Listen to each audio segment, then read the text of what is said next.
Hello. So if you're like so many of us, you might have the right mindset to want to accomplish something, yet what we're often missing is the process to make the application sustainable in a way that our efforts actually pay off. So in this episode, we're going to look at what does it really take for us to be successful? Is it something innate, or is there a process that we really need to pay attention to?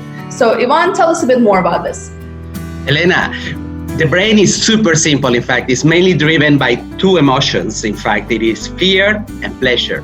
We have to play and control these two chemical reactions that are happening inside of our brain to make it easier for the brain to accept change. Change is very difficult, and that we see it in a day-to-day basis. I want to drive you through the process itself.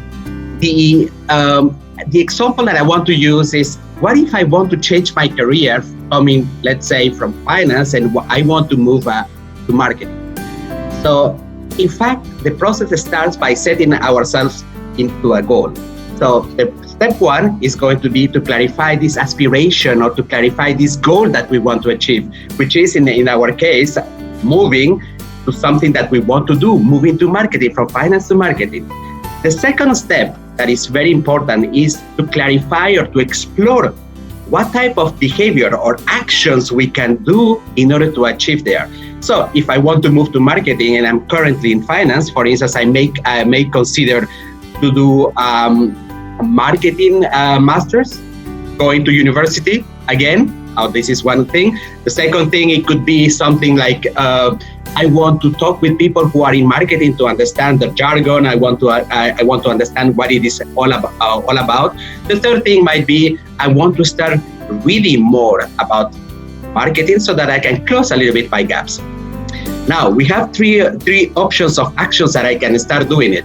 Now the third step is super important, and it is about matching the specific actions with what we can really do, what is feasible. For instance, I may consider out of the three actions that I have selected that the action of doing an MBA is not something matching with my current status. I don't have the time to do an MBA. Maybe I don't have the money to pay for the MBA. So I need to match it and say, can I really do it? So I remove the MBA part. So I have two options right now, which is start talking with people who are in marketing to understand a little bit better, or devoting some time to learn something during the day, to learn about marketing.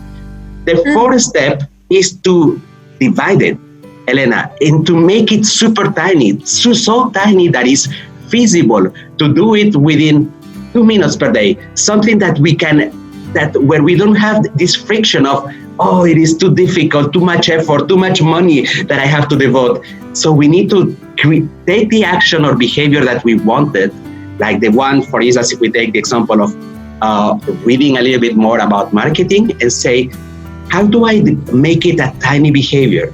A tiny behavior would be, I can start reading during 2 minutes every single day about marketing. I can block my time. It looks a little bit less difficult to be done.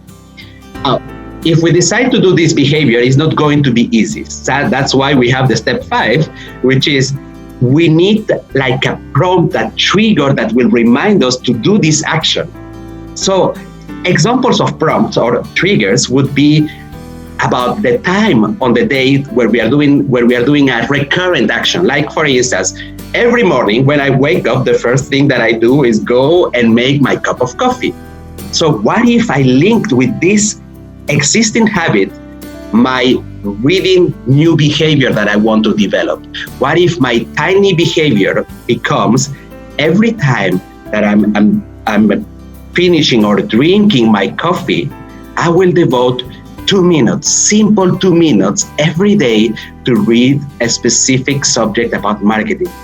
Well, you will tell me, Elena, it's a little bit ridiculous to start with 2 minutes. But this is how we start to create compound behaviors that become consistently repetitive in our brain and become more acceptable. The next step, and this is also super important, because in our brain, we need to have moments of rewards, moments where we generate chemicals of pleasure. We need to be capable of celebrating this success, to be able to find something like a small trick that we always do, like, yay, I did it. every time that we succeed to accomplish this behavior, every time that you do it, in fact, your brain is producing the right chemicals that will reward your brain and will sustain later on the new behavior that you want to create.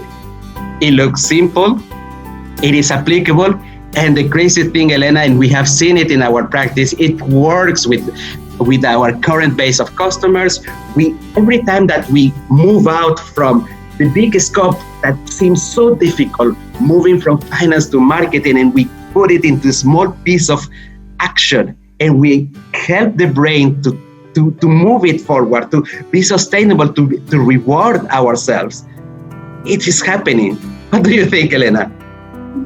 Absolutely. So what it sounds like is that there's no this big magical thing that we need to do to achieve whatever we've set to ourselves. And it's more about just making a process brain friendly for our brains to make it sustainable, because we know as well that motivation alone doesn't work.